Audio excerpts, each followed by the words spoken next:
Hello everybody and welcome to Mortal Kombat 2 on Midway Arcade Classics Collection for the PS2. This year it celebrated its 30th anniversary, and before the year ends out I kind of wanted to do a little retrospective on Mortal Kombat 2 because it is one of my favorite games of all time, even though I am not very good at it. And you will see in a second why. But I originally played this back in the 90s when I was a kid, on my Sega Genesis. And oh, it looks, the graphics got a little, the graphics are a little jacked up at the bottom there. I wonder if that's the PS2 port. I've heard that there's some issues with that, but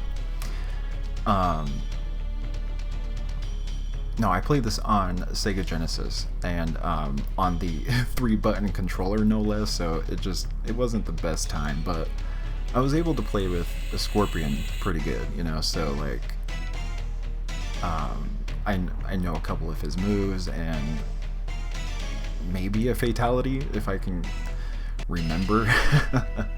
But yeah, we'll go ahead and try to get as far as we can. Because this is not going to be a entire playthrough of the game from start to finish. I'm just going to be talking about it while I try to move up on the tower. So I am going to try to play with Scorpion here. The most I usually get to is like fight 3 or 4 or something like that, but I haven't played in years, so it's probably been 15 years since I played this, and so I'm just gonna stay like this.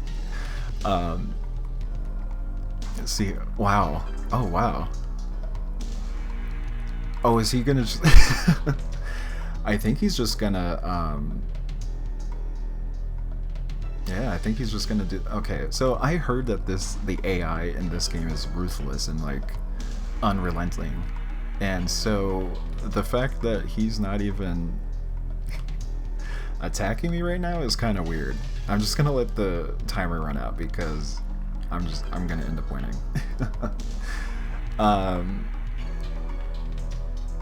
But anyway, back in my Sega Genesis days, I was playing this, and Sonic 1.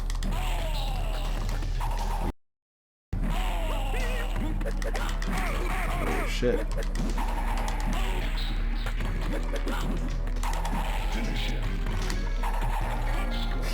There you go. I like to pull him closer to kind of pose with him. But oh, man.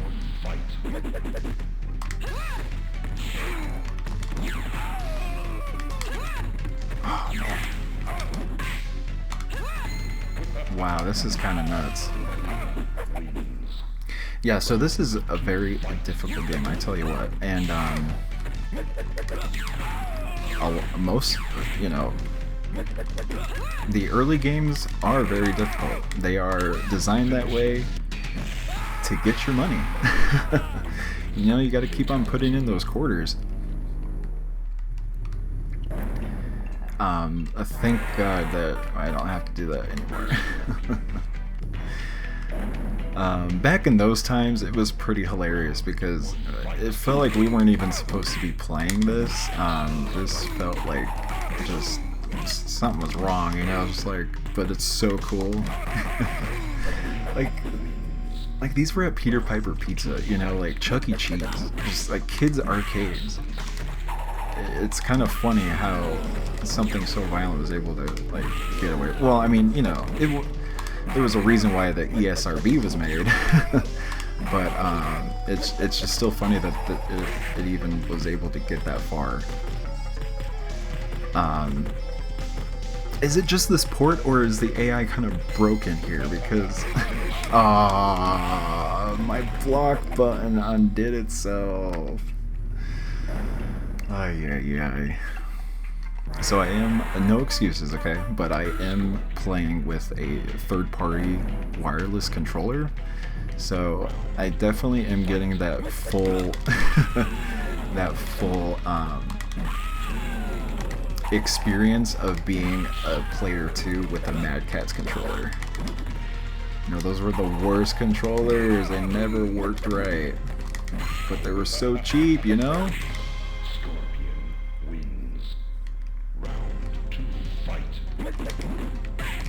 Oh, wow. Okay, okay, okay. Whoopsie. Okay, so... Or is it Toasty? Sorry. When I was a kid, I said whoopsie because I didn't realize he was saying toasty, and I've been trying to fix that in my brain for like forever. Damn, I missed the fatality. But, yeah, whatever.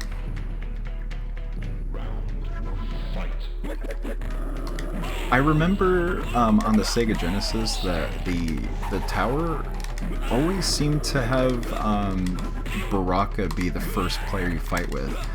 And every time I don't have a first fight with Baraka, it seems weird because I just feel like I should always see him in the acid pit. And right here he's not, so that's kind of weird.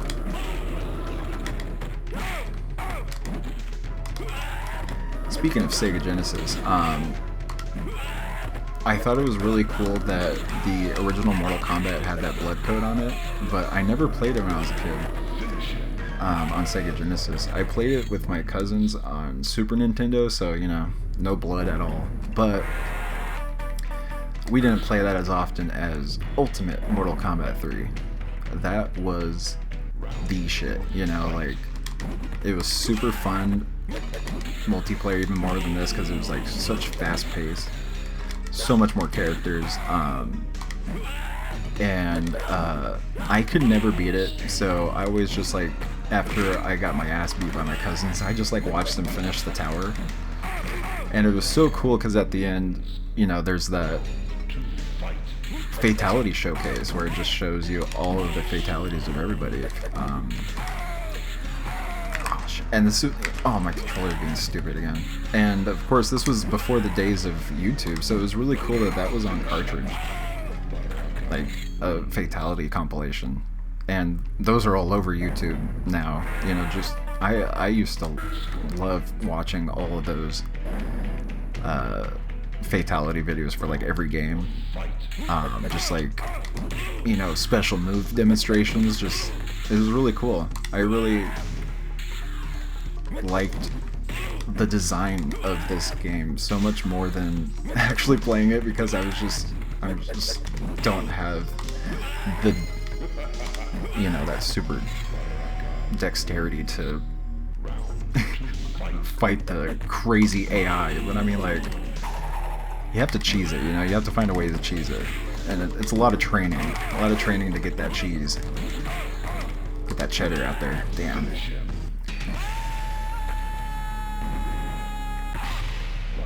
So, I mean, you'd think that since I've played, you know, Mortal Kombat throughout my entire life, that I'd be good at it, but that's just not the case. I'm more so intrigued with, you know, the design, the lore, and all the characters, more so than actually playing the original games anyway. Than actually playing the game, because I find it just so difficult. And it really wasn't until Mortal Kombat Trilogy on the PlayStation where I was like, okay, now I can finally like get some like hits in, I can do something now, because it's like at home on the PlayStation and they don't want to take your quarter, so it's a little easier. And also, I'm really sucking a lot because I'm talking a lot, so that doesn't help. I know, no excuses, but like, that's what's happening right now. But on PlayStation, I didn't play Special Forces, and not because I thought it was a bad game. I just didn't even know about it at that time. I did know, of course, about Mortal Kombat 4, um, but I actually didn't end up wanting to get that as a kid because I didn't even play it in the arcade. When I saw it in the arcade, I was watching someone else do it, and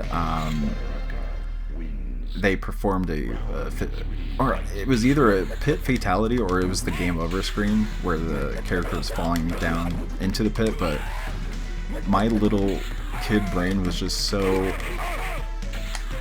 convinced by the 3D animation. I knew it was fake, but it's like it was so realistic, more so than these games, that it disturbed the hell out of me, and I couldn't play it until like years later. But I did own, unfortunately, the Game Boy Color port of Mortal Kombat 4, and it is one of, if not the worst Mortal Kombat game ever made, because it's almost like you're playing a bootleg downgraded, one of those Famiclone type of games where it's like, obviously this wasn't made for the system, but we're gonna bootleg it anyway and put it on an 8-bit console and try to call it Mortal Kombat 4. But that's the one I played for years.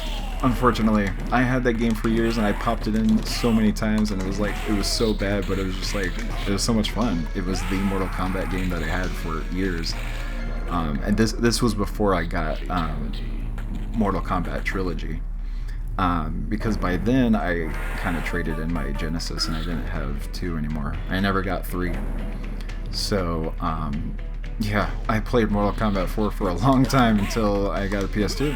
And I got this. I was like, wow, okay, cool. I get to play the original arcade classics. Oh, wow. They're really fucking hard.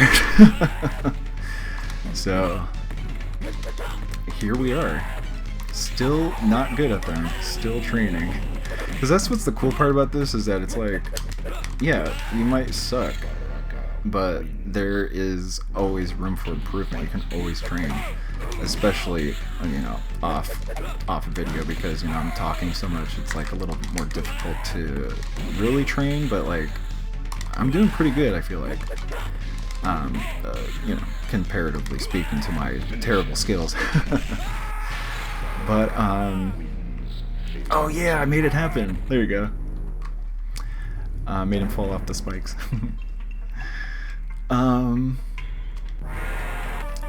But since I had a PS2, the 3D era of Mortal Kombat started to become into its own full force with Deadly Alliance, and then and Deception after that, and those were so amazing. I rented both of them at Blockbuster at the time, so I can get a feel for them before I bought them. I eventually bought them used, but they were so much fun.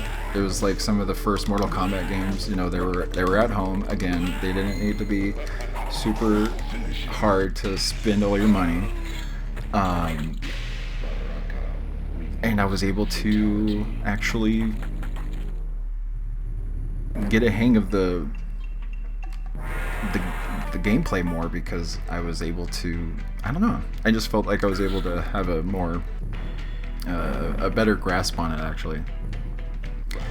I really miss the like 3D stepping around,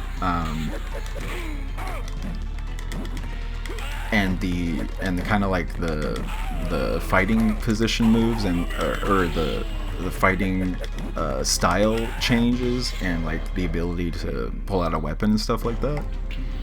I miss those features of the newer games, which they kind of remake or revamp the 3D era of Mortal Kombat. And of course, Shaolin Monks is so amazing, and it's just too bad that it's like the only game of its kind in the series. And this port of Mortal Kombat 2 is on that game too, by the way, so it's like, especially since it's like a little bit of a prequel, a little bit of a remake, There's a little bit of extra goodies in there. But you know, an adventure game, I miss that kind of style. Even the adventure mode, you know, that story mode in Deception, I believe, or was it Armageddon? I think it was both. One, they had like that RPG type of story mode, and I want something like that back again. They need to do that, because that was just, there was so much lore, so much content, and like even the mini games on those things, like Motor Combat on Armageddon, they need to make that a full-fledged game, and they should at least port all of the mini games that they ever did. You know, like Puzzle Combat and Chess Combat. We need a collection like that. If they ever make like a remastered collection of the 3D era, they should just put those right there in like a minigame section or something.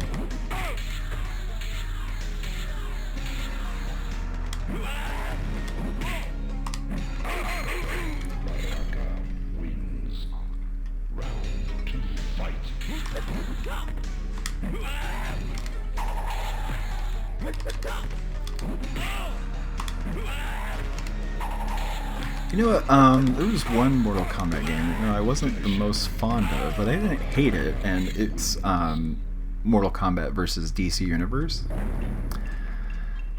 And, you know, it's technically Mortal Kombat 8, you know, so it's like, I guess I gotta play it. I appreciate that it's like an Injustice predecessor, but like, or precursor, I should say, but like, it's just not a good Mortal Kombat game. It's got a good story mode. You know, they kind of, that's the start of NetherRealm's kind of cutscenes type of story mode with chapter selections and everything.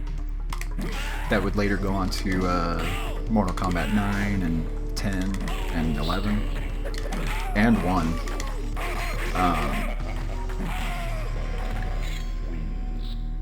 And I appreciated that about the game. The rage mode, the struggle mode, everything else just kind of sucked. And honestly, midway through development, they should have just like realized, oh, we should probably just take out the Mortal Kombat characters because they're too violent compared to what Warner Brothers wants the DC characters to be doing. So why didn't they just make I mean, they eventually did with Injustice, but why didn't they just make it into a DC Universe fighting game? I feel like it would have sold better, especially if it had like just, you know, still the heroic brutalities, if they still had the finisher moves, but just not the Mortal Kombat characters, because you can't make it gory. That would have just been so much better, I think. And they learned their lesson. They went on to make Injustice of just fully DC. Well, there's some guest characters, obviously, but you know.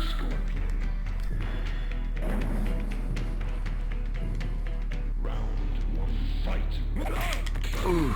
Yeah, I could really feel the AI reading my inputs. It's kind of crazy. Ooh, damn. Ugh.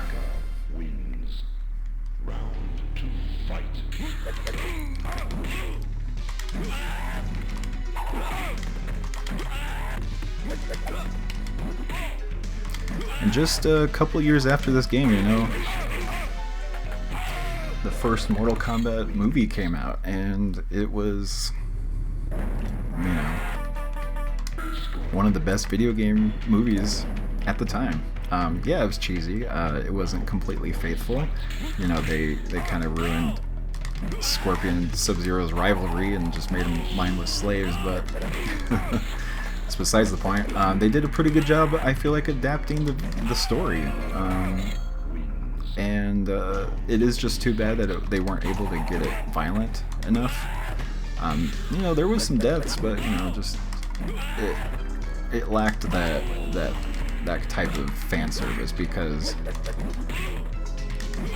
that's what you kind of go into a Mortal Kombat property for at the time. Is like, you want that extreme violence. That's what makes it stand on its own kind of thing at the time, because you know, it was a Street Fighter competitor. Oh, I guess I'm playing as Baraka now. Sorry. I don't know any of his moves, so this is gonna suck. But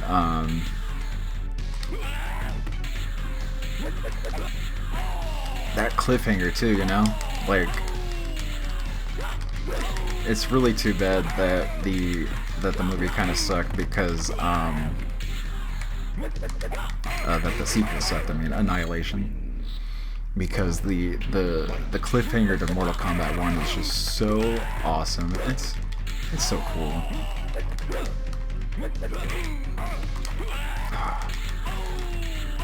But yeah, it's like one of those things. Maybe we probably shouldn't even mention Annihilation because of how bad it is.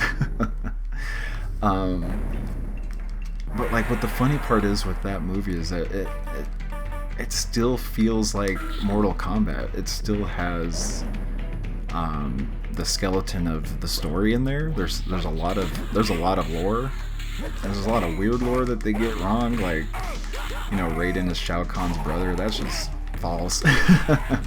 But at least we got a rematch with Scorpion and Sub-Zero, even though it's not like the same Sub-Zero and it's not like the same looking Scorpion. Like, how is he back? But whatever, that's beside the point. He's a specter of hell, whatever. Damn. And, you know, Baraka looked like shit in Annihilation. It's funny how they made him look better here, and it's just like a silly Halloween costume on a 16-bit console. Or not 16, 32.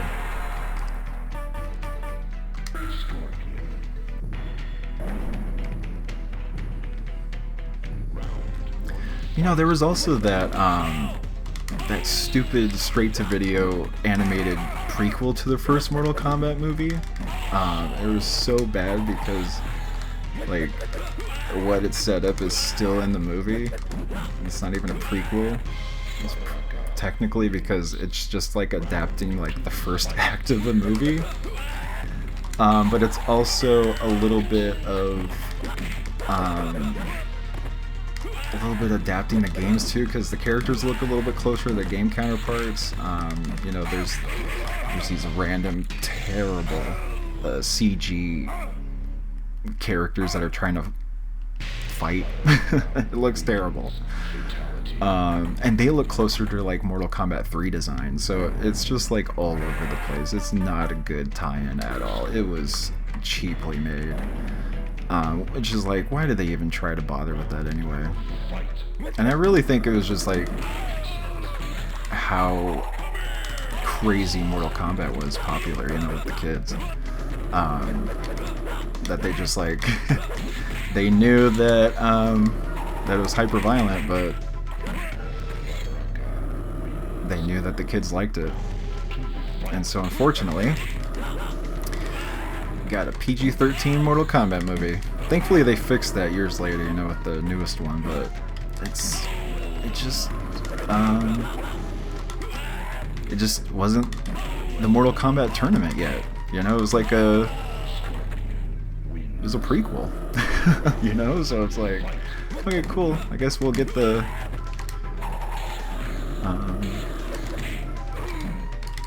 shit, you know, the Mortal Kombat tournament next time, guys. When did that come out? I think 2021, something like that. 2020, I can't remember. It was one of those pandemic movies. You get to watch on HBO. But we actually went out to see that. It was one of those like, okay, we'll put on a mask, we'll risk it to go see it. Try to support the cinema, you know, business, but whatever. We're like way past that now.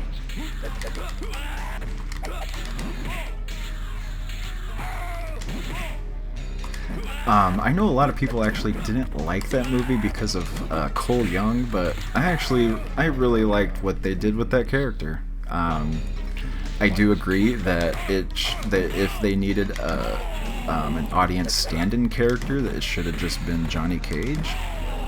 But if it wasn't Johnny Cage, what they did with, as you know, him being, you know, spoilers, Cole being like a descendant of Scorpion, it's kind of cool. But how they executed it in the end is kind of questionable. But I still really enjoyed the movie. It's a lot of fun. It's really awesome. But I really hope it gets a sequel, because that's really the movie that I want and what everyone else wants, because, you know, technically we didn't get the real tournament. And I'm also curious to see what they mean by, like, you know, death isn't the end, and like, is it hinting at the whole thing of like characters coming back? Because like the video game, you can always kill the characters, they always come back because they're digital, you know, representations of something. They're not real. So I'm wondering if they're gonna kind of get meta in some way, to like, death isn't permanent in this thing. I don't know. I really hope they do. They do make the second one.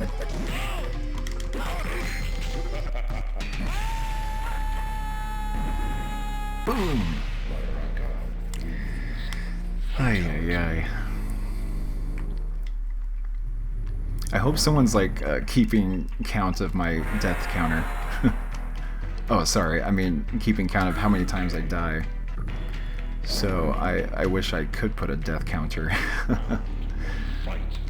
I'm gonna try to give Liu Kang a shot here. I do know some of his moves here. Oh. It's not too bad. Could be worse. It's a little bit better than using Scorpion here. Ah, oh, man, nah. Still got my ass kicked.